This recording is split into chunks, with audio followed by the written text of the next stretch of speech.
My name is Frank McAllister. I am 53 years old.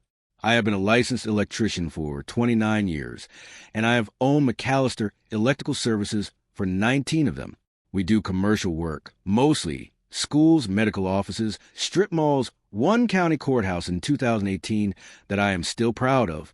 I have 7 full-time employees and 2 trucks, and a third truck I'm considering because the Springboro Hospital contract is going to push us hard through most of next year. It is not a fortune, and I have never pretended it was.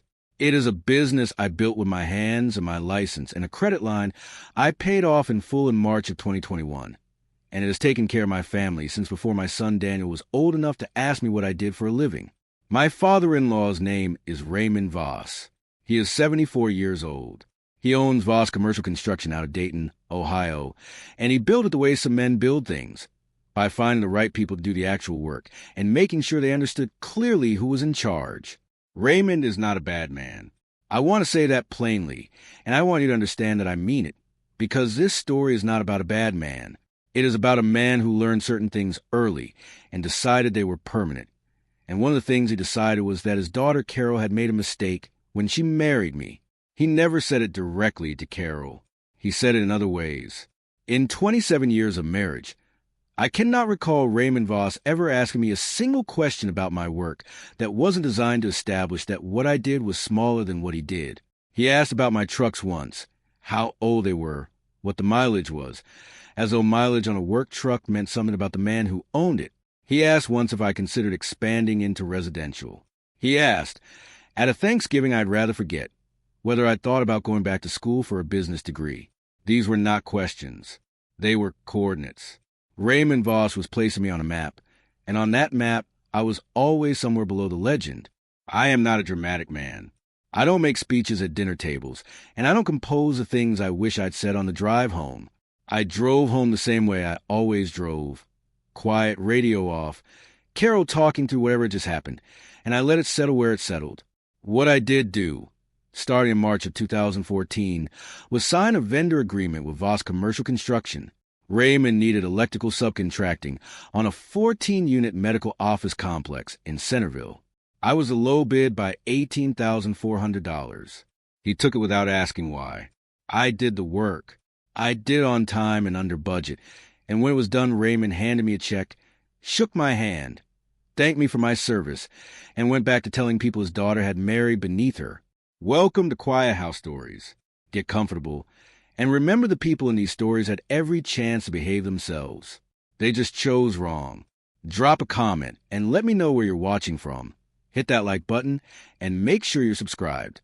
Trust me, you're going to love it here. We did 9 more jobs after that Centerville complex. 9 jobs over 11 years. $2,314,887 in invoices paid and accepted. The last one settled on a Friday in August, just 14 weeks before the dinner in question. Every contract signed by Raymond Voss personally. Every scope of work reviewed and approved on his end. Every change order initialed on both sides. Raymond had a good attorney named Philip Gaines who drafted the master vendor agreement in 2014, and Philip Gaines did thorough work.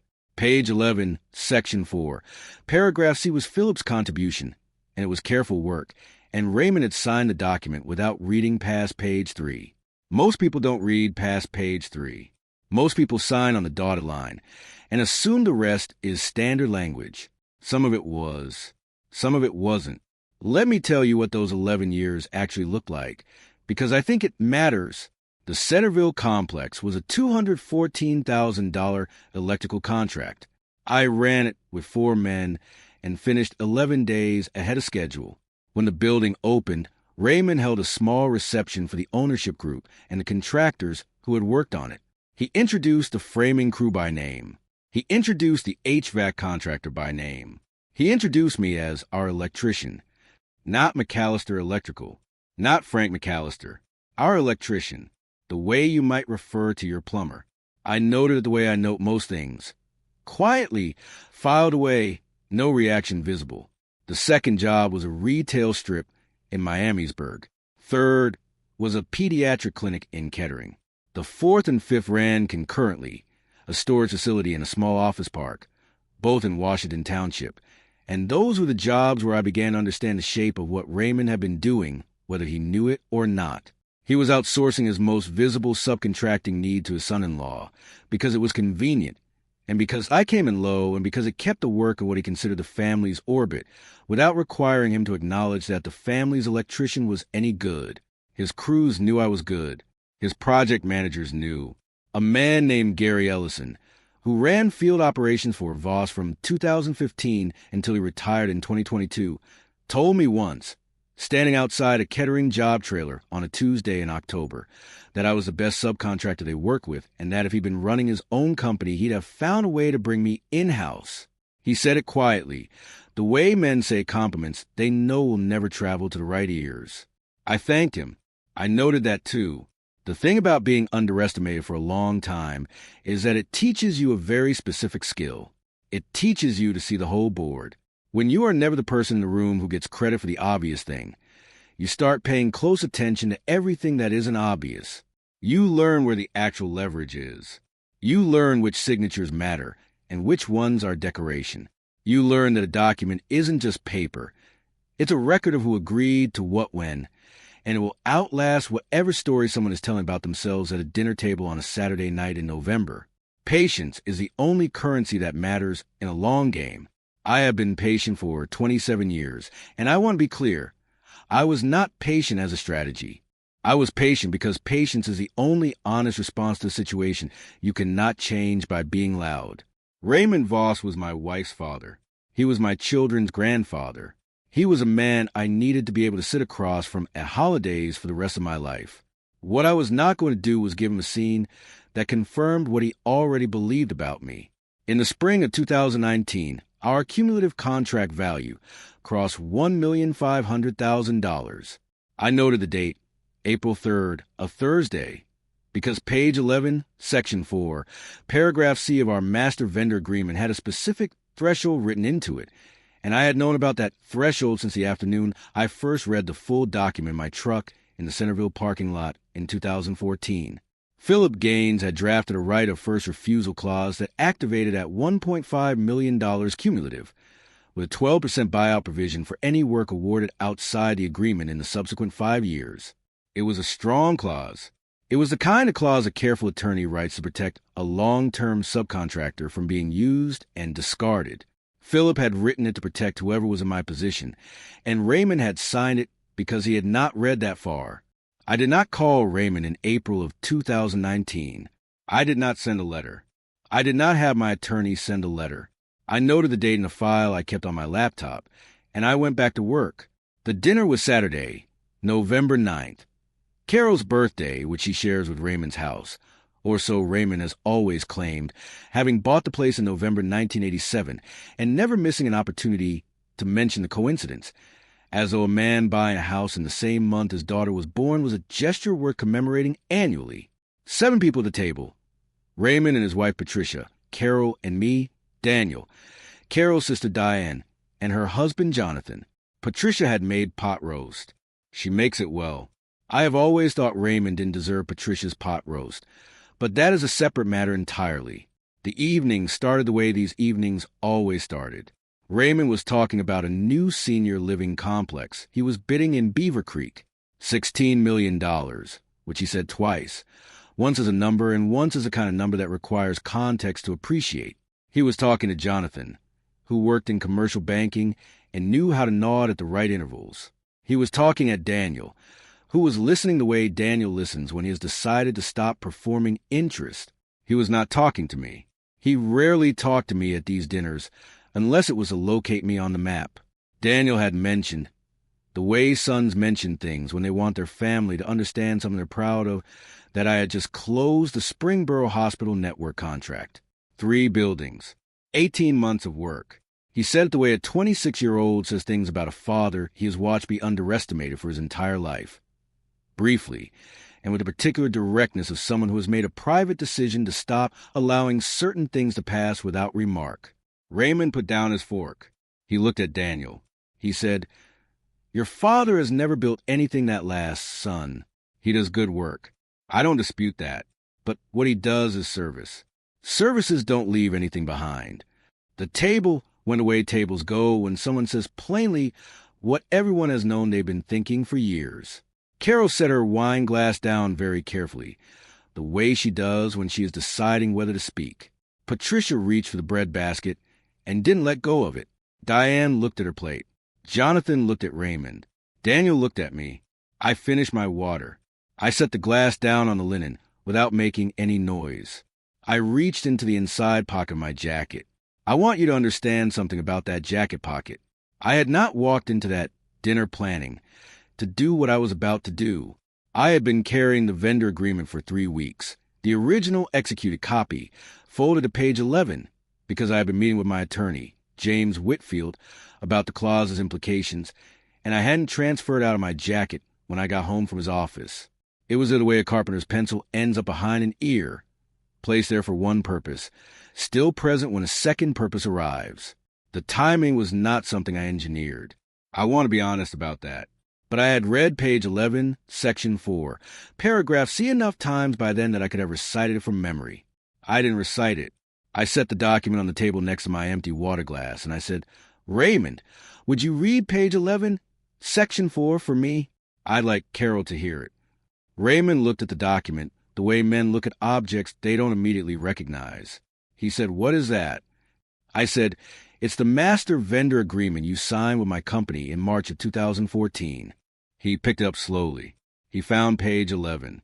He read for a moment in the specific silence of a man who has located something he did not expect to find. The refrigerator was humming in the kitchen. I could hear a car moving slowly down Dunmore Road outside. Patricia still had her hand on the breadbasket. Raymond set the document down. He did not say anything for a long moment. I said, "Take your time." That night on the drive home, Carol sat with her hands folded in her lap and looked at the road ahead of us. Daniel was in the back seat. The streetlights on Route 35 came and went at regular intervals. When we pulled into the driveway on Sycamore Lane at 9:47 p.m., Carol said, "How long have you known about that paragraph?" I said, "Since 2014. She turned and looked at me. She said, 11 years. I said, "I read the full document the day I got it. I've always read the full document." She got out of the car without saying anything else. I sat in the truck after she went inside. The engine was off, and it was cold enough that my breath came up in slow fog against the windshield. The executed copy of the vendor agreement was on the dashboard in front of me, and I looked at it in the dark without picking it up. I thought about all the things that document represented and all the things it didn't. It didn't represent the 3 times Raymond had introduced me at his company Christmas party as Carol's husband, the electrician, as though electrician were a description of what I lacked rather than what I did. It didn't represent the summer of 2019, when he told his grandchildren that their grandfather, meaning himself, had built the building they were touring together, which was a building my crew had wired from panel to fixture, every circuit, every junction box, every conduit run through every wall. It didn't represent 27 years of sitting at the far end of Raymond's table and watching him arrange a room around himself the way a man arranges furniture, decorative, functional, and unlikely to speak back. The old canvas work jacket was in the back seat. I'd had it since 2009, the Carhartt one, worn through at the left elbow. Still the most useful piece of clothing I own. I reached back and took it off the seat. I folded the vendor agreement and put it in the chest pocket. Something about that felt right, not symbolic, just correct. It belonged in the jacket I actually worked in, not in the inside pocket of the sport coat I wore to Raymond's dinners. Daniel knocked on the window. He climbed into the passenger seat and sat there in the dark for a minute. He said, "Dad, what does paragraph C actually say?" The whole thing. I told him. All of it. The threshold, the right of first refusal, the 12% buyout provision, the 3 jobs Raymond had awarded outside the agreement since September of 2022, the $47,318.44 James had calculated. Daniel listened without interrupting, which is something I taught him by doing it myself for 26 years. When I finished, he was quiet for a moment. Then he said, "He didn't know." I said, "No." He said, "Does that change anything?" I thought about it. The rose bushes along the fence had gone dormant for the season, bare canes against the porch light.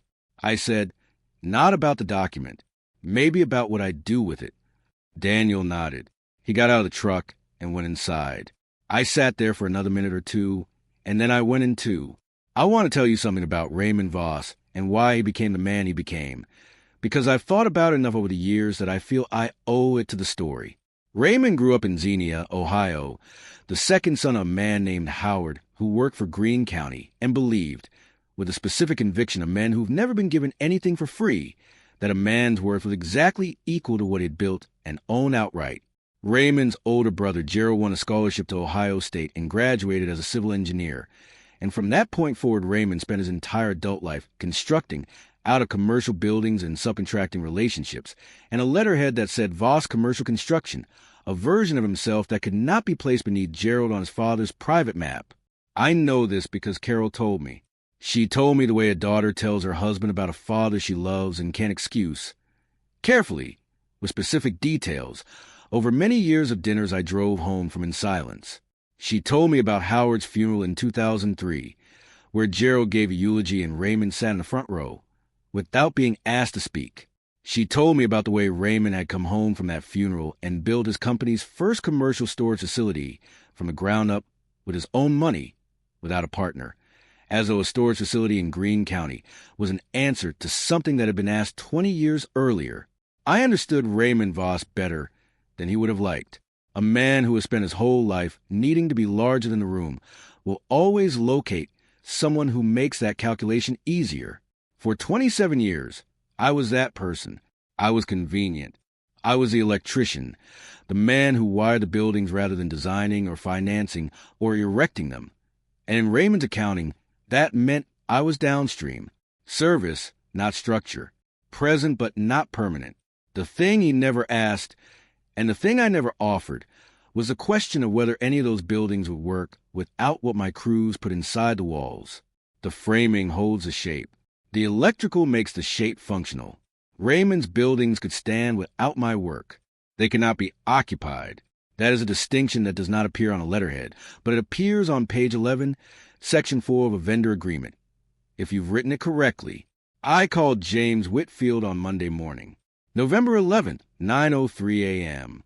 I was in my truck in the parking lot of the Springboro Hospital site, watching my crew run the first conduit sections on Building 2, and I told him what had happened Saturday evening. He listened without interrupting. Good attorneys share the habit with the sons of quiet fathers, and when I finished, he said he would prepare a written summary of my options and send it by end of day Tuesday. It arrived at 4:17 p.m. Tuesday. 3 options. First, file a formal claim for the $47,318.44 and let it proceed through standard commercial channels, which James estimated at 6 to 8 weeks. Second, send a demand letter through Philip Gaines and settle outside of court, which was faster and quieter. Third, hold the paper entirely. Use the clause's existence as leverage in future contract negotiations without filing, and accept that the $47,318.44 might never be collected. I read all 3 options twice. Then I called Raymond. Wednesday evening, 6:31 p.m. I knew he'd be home. I knew he'd be past his work calls, and not yet fully into his evening. He answered on the second ring, which told me Patricia had told him to answer. He said, "Frank." I said, "Raymond." He said, "I owe you an apology for Saturday evening." He said the way men say apologies they've been instructed to deliver, correctly phrased, technically sincere, and not entirely their own idea. I said, "I appreciate that." He said, "I shouldn't have spoken to Daniel that way in front of the family." I noticed he had specified Daniel. Not me, to Daniel. I noted it and let it go. I said, "Raymond, I also need you to know that I've spoken with my attorney about the vendor agreement. James Whitfield has prepared a summary and will be sending it to Philip Gaines this week. When you both had a chance to review it, I'd ask that we schedule a conversation." There was a silence, a long one, the kind of silence that has information in it. He said, "Frank, I didn't know about that paragraph." I said, "I know you didn't." He said, "Philip should have walked me through it more carefully." I said, "Philip did thorough work. The paragraph is reasonable. It's designed to protect long-term subcontractors from being replaced without compensation. That's what it does. There was another silence.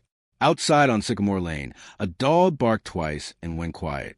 The kitchen light was on, and I could see Carol moving at the counter through the window above the sink.